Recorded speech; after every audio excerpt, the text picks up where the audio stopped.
Hello sir, good morning. Morning. I'm Euginia Sympli, second year medicine, and today I'll be doing the cardiovascular examination. Is that okay with you?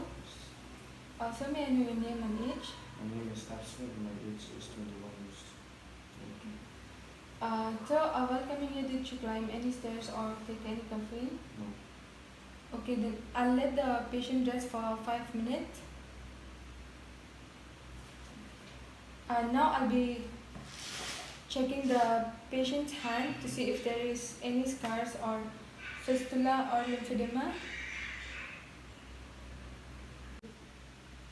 So first I'll be palpating the brachial artery.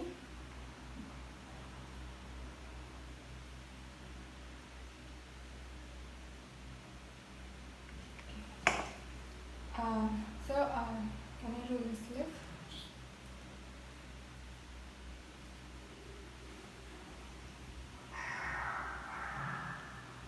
And the arm of the patient should be at the head level. Now I will put the curve at the arm of the patient.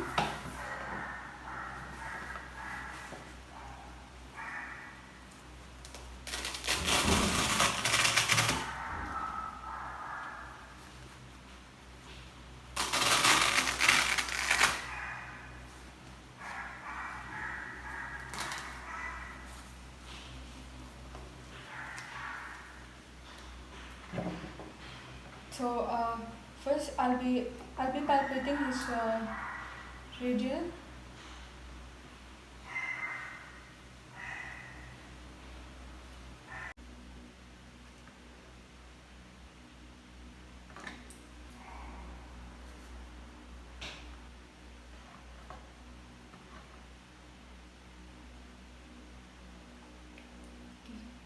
So now I will inflate the curve.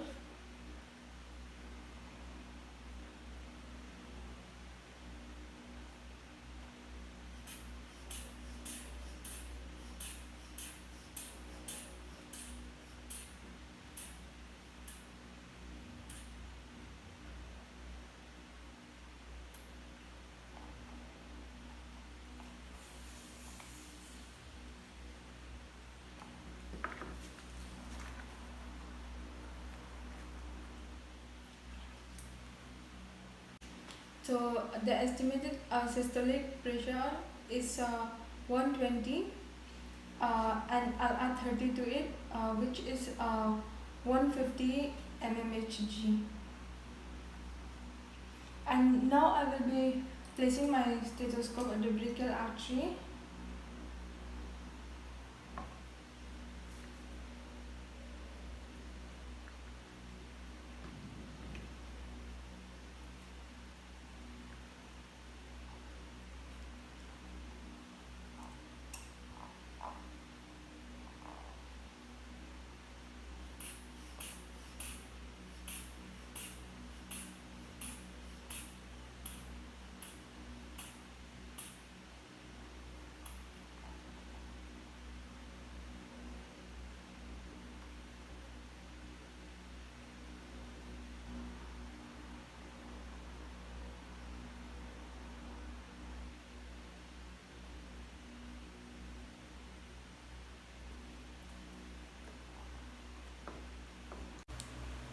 The blood pressure of the patient is 120 by 80 mmHg. And now I'll be doing the jugular venous pressure, and the patient should lie at the supine position. First, I will inspect the neck of the patient.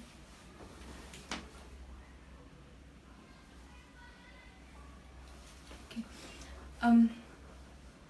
So there is no scars or surgical marks, and now I'll be elevating the head of the patient at a 60 degree angle.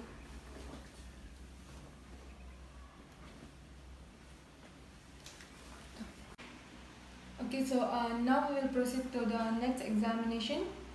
Sir, can I have your permission to take off your shirt? Yes. Okay. Now I'll be locating the internal jugular veins, and I will also identify the patient's highest pulsation point.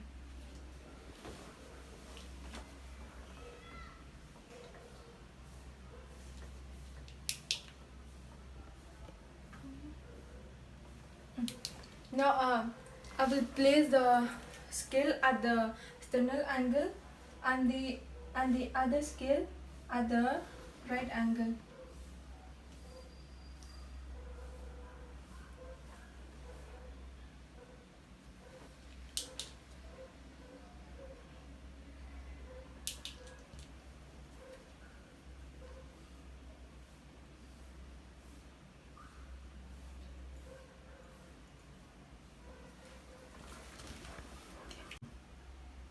The jugular venous pressure was 2 centimeter, and adding the 5 centimeter, it was 7 centimeter.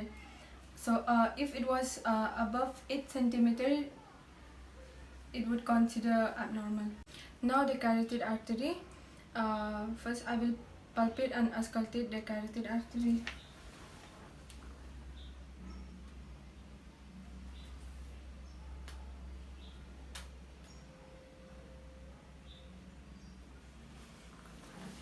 Okay.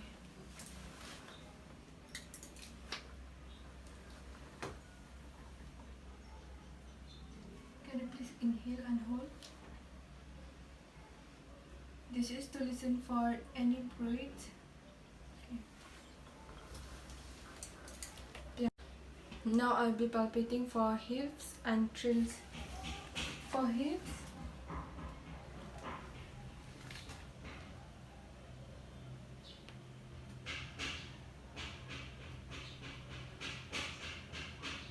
and for trills,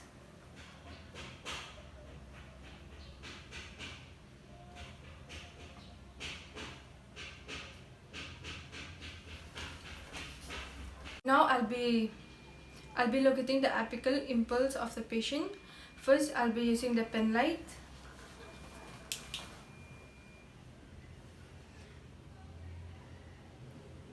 We cannot see the impulse, apical impulse, so I'll be using my finger part.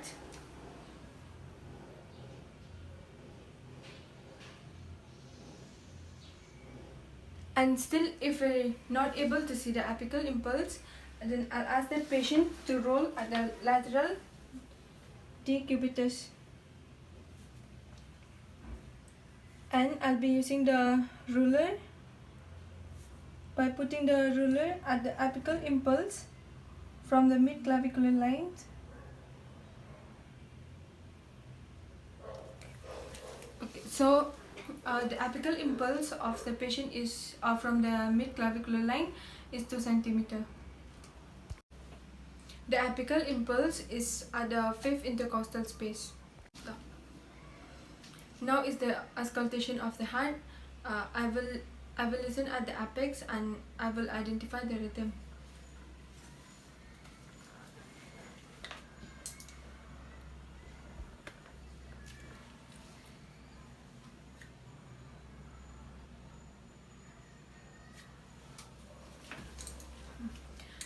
The heart rate of the patient is 88 beats per minute, and the rhythm is regular. And now for S1 and S2. For S1 and S2, I will place my left finger at the carotid artery.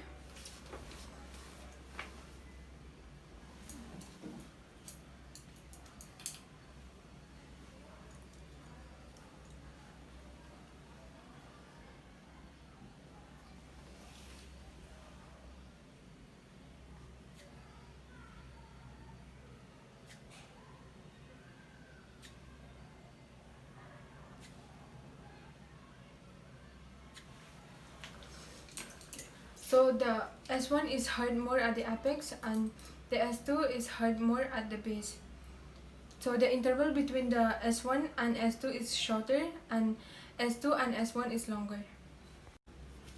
Now I'll be listening for the splitting sound of S1 and S2, and I will be placing the diaphragm of the stethoscope at the pulmonic area.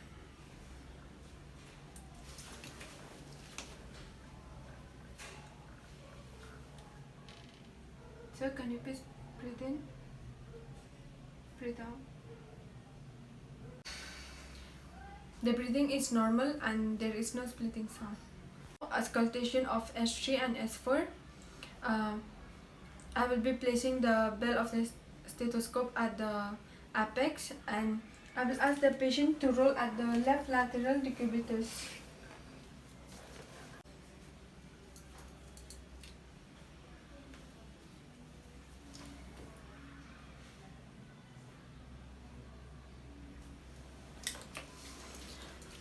No extra hard sound is heard.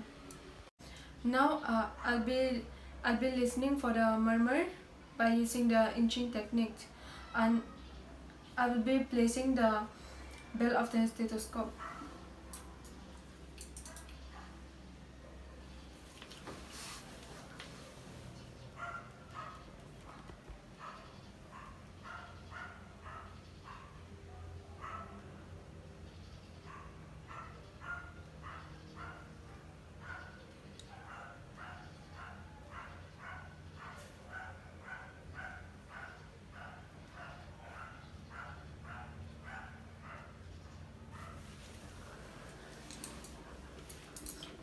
So there is no murmur heard.